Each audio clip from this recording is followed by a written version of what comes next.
Welcome back to AnimeCons TV. I'm Doug Wilder. I just got back from my trip to Otakon 2017. This year, the convention was held at the Walter Washington Convention Center in Washington, D.C. The convention finally moved away from the Baltimore Convention Center in the Inner Harbor of Baltimore. And all told, the area around the convention center is pretty nice. It's got a metro stop right on the one corner of the convention center. I found a grocery store that was maybe 10 minutes walking away from the convention center if you're going at a slow pace. There's a few good hotels in the area. There's some good restaurants if you want to look, like all price ranges if you want to kind of go out for something nice because you're seeing a lot of friends, or if you just wanted to kind of get a quick bite, they had that option too.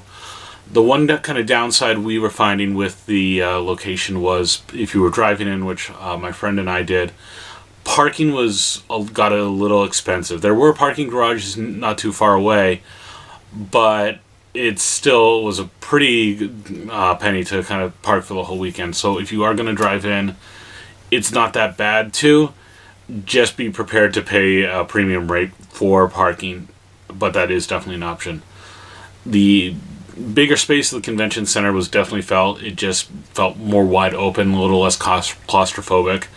There was a huge set of stairs right as you came in the main doors that you often saw a lot of cosplay photo shoot events happening there. It seemed every time I walked by there was a different group set up, but it wasn't blocking traffic, which was really nice. It was kind of still off to the side. When they had the registration pickup on Thursday night, there was basically no line for registration pickup, and I don't know if that's because they fixed their system or if there was just more room to kind of store it. Either way, it looked really good.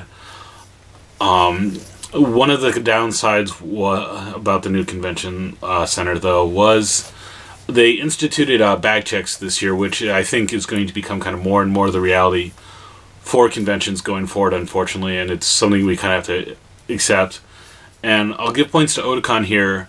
They made the announcement, they got the word out, I learned about it, and they moved pretty quickly. That said, the first day of the convention, a lot of people either weren't prepared for it. I think either they didn't check or the staff weren't prepared for how to move it. So going into the convention center from the Marriott Marquis, which was the connected hotel, you saw a bit of a bottleneck and a huge line to kind of get in. And I think that was also kind of a mix of people not knowing the layout and kind of the different ways to get into the convention center, because by Saturday, that line had kind of cleared out. Speaking of learning the layout, they had these beautiful maps, really well designed, kind of some main traffic areas that showed where everything was. Even had a nice little plug for the artist saying, "Hey, if you like this work, go check them out in the artist alley," which was a neat idea. The one thing these maps really lacked was just a little like star or something to kind of say, "You are here," because that was half the battle. But I'd say by Saturday morning, everyone I talked to that had been on site already felt like they kind of knew the lay of the land and knew where to get to, how they were going to get to, where they were going. Panel rooms were all kind of in certain spaces and they were easy to find. The only kind of downside was just we wanted more time to really learn that, but Artist Alley and Dealer's Room were in very wide open spaces. If you went to Otakon the past couple of years, it really felt like Artist Alley and the Dealer's Room back at the Baltimore Convention Center were kind of cramped. Now they were really kind of moving along really well. Like you had room to grow, you had room to breathe. It almost felt, people remarked that it felt empty even though there are plenty of dealers and stuff. They also moved autograph lines to the Dealer's Room, which I think is actually a pretty good idea because you can wrangle the line a lot better. You have it kind of off in a corner. You're not blocking hallway traffic. Plus, if you have kind of voice actors or directors from Japan that people might not know who they are, it gets them much more visible, so more people might be tempted, "Oh, that's what this line is for? I'll get in line, check it out." Speaking of the Dealer's Room, I mean, a lot of it was the usual stuff. There's two things that really stood out to me that were kind of unusual. Like I just found some really good random finds. I found kind of a Japanese hoppy coat, which we'll toss a picture of it right here. And that was unusual because I'm not a small guy. I'm 6'3" on a good day, 6'2" normally, and I'm a little bit bigger in the shoulders. And I was able to find a hobby vendor that had a hobby coat in my size, and that was just a really neat find. I also found just an older Gundam figure that I'd been looking for forever, just at a booth, and even managed to haggle with the vendor to get a bit of a better price. But those were things that I wasn't expecting to find, and just happened to see out in the open. So I think part of that was a factor of having more room to walk around booth and really see into them. I could see what vendors had for sale, and I think that's a function of just the better space. But onto programming. The programming was a kind of a mixed bag this year.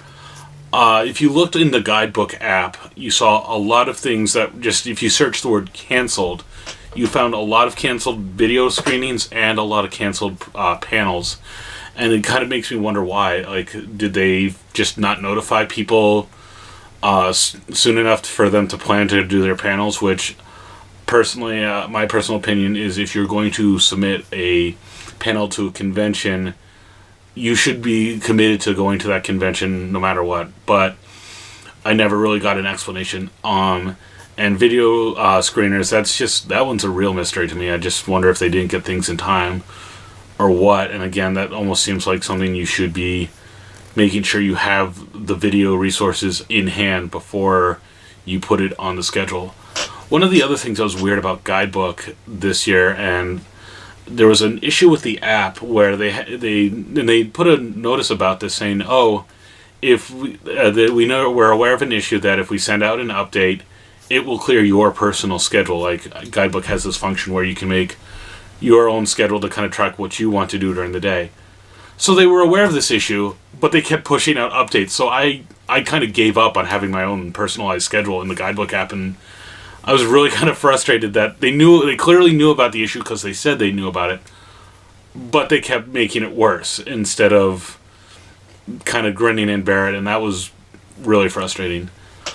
Panel content was good, but at the same time, I found myself kind of saying, there's a lot of things here that seem like it's the same thing twice. There was at least 2 panels on kind of retrospective of Rumiko Takahashi's work. There was both both official ones from Sunrise, a General Gundam panel and a Gundam Wing official panel. And as much as I love giant robots and things like that, I kind of found myself wondering, wouldn't have this just been easier to just make one Gundam panel and free up the programming space for more variety and stuff? Another thing that seemed weird to me was the theme of the convention this year was spies, yet the spies and anime panel was on Sunday, that's when a lot of things are winding down, so it seemed really against the idea of making it a highlight panel, so that just seemed weird. One panel that I really liked that I wish I'd kind of gotten more than just a screen cap of, them recommending a few things, was the new Anime for Older Fans panel, which is, people that have been into anime a while, or maybe they're just older in age and they're not sure what to watch, and this is stuff that, I can't watch what the kids are watching now. This was a really good panel of just talking about new things that are out that kind of apply to, or appeal to a lot of other fans. And there was a lot of good variety and stuff like that. I wish I could have made the whole panel, but I didn't get a chance to. They had the Anisong World Matsuri, and they had 2 concerts. They had TM Revolution with Jam Project, which a lot of people I know went to and said was, of course, as awesome as you'd expect. They also had a band which I had never heard of, Yosei Teikoko, and the band Flow together. And I didn't know much about Yosei Teikoko, but I really enjoy Flow's music, and I loved their show. They put on a great show. One of the kind of surprise guests they had there was Kageyama Hinarubu, who's part of Jam Project and has done a lot of songs on his own, came out during the Flow concert and sang the first Dragon Ball Z opener, Chala Head Chala, which is his song with Flow, and they could have brought down, the ceiling could have come off that auditorium when the fans realized what they were doing. Everyone was just so into it. I kind of wish I could have been able to record video of that panel just because they were selling these little pen lights that all lit up, and when they were doing Dragon Ball music, everyone kind of made it orange like Goku's gi and just shaking them along. It was a spectacle to behold. The one downside about the anime Matsuri, or AniSong Matsuri, was it was, for the first time that I can recall, you had to really buy tickets for a concert at Otakon. And with both concerts being separate events, I had to make a decision. Do I do TM Revolution and Jam Project, or do I do Yosei Teikaku and Flow? And having seen both TM Revolution and Jam Project at Otakon before, I opted for Yosei Teikaku and Flow because I hadn't seen them before. But if you wanted to see both, you were going to pay at least $50 for 2 tickets, which, again, that's not terrible, but when you add that to the cost of, buying your regular con ticket and hotel and stuff, it adds up pretty quickly. So I'm not sure I would always do that. I'd really have to kind of pay attention to the acts. And of course they had VIP tickets, so if you wanted a VIP ticket for one show, it was $100. If you wanted VIP for both, that's now $200 that you're paying for those tickets. So it's a trade-off. I mean, if that's the one thing you want to do, you can't really put a price on it, but I think there was more variety to be had there. One of the other things that was really nice, again, with these bigger rooms, they had a larger video game room, and I got to play some Gundam Pachinko, which was really cool. And it's something I like seeing more cons do, is bring Pachinko machines, because that's a really Japanese thing. You can kind of sit down for a few minutes, enjoy it, and then kind of move on. It's just a quick thing. One of the other things that I'm just going to bring back up, and I want to kind of give a shout out to, because of the bag checks, and I was aware of it, I switched to a smaller bag for myself. I didn't carry my usual kind of backpack. I just kind of carried a small satchel. And because of that, I wasn't used to using that one all the time. I had a Nintendo DS in that, and it fell out of my bag.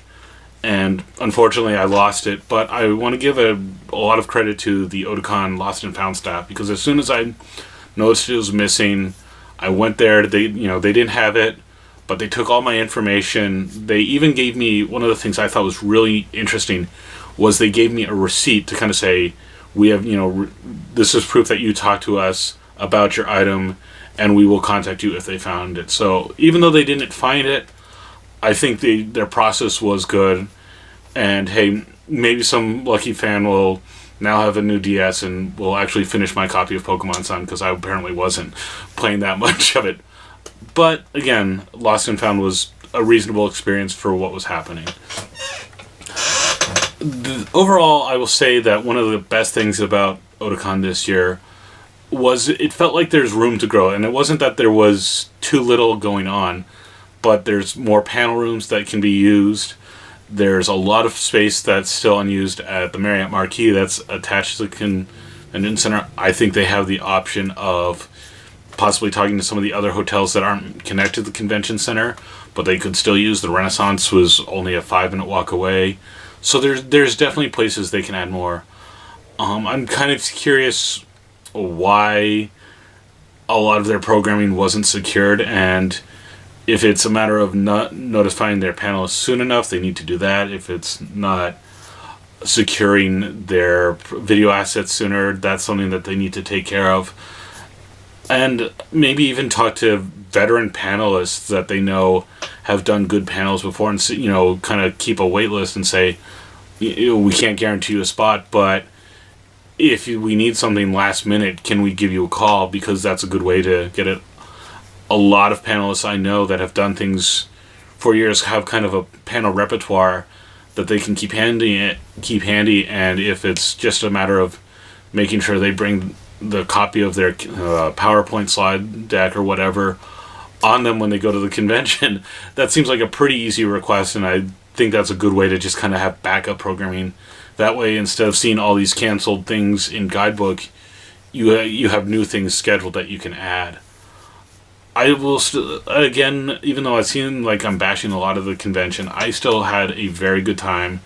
And I gotta say that any issues that I had were things that were kind of personal. Like I said, losing my DS. That's nothing that's on the con's fault. That's on me.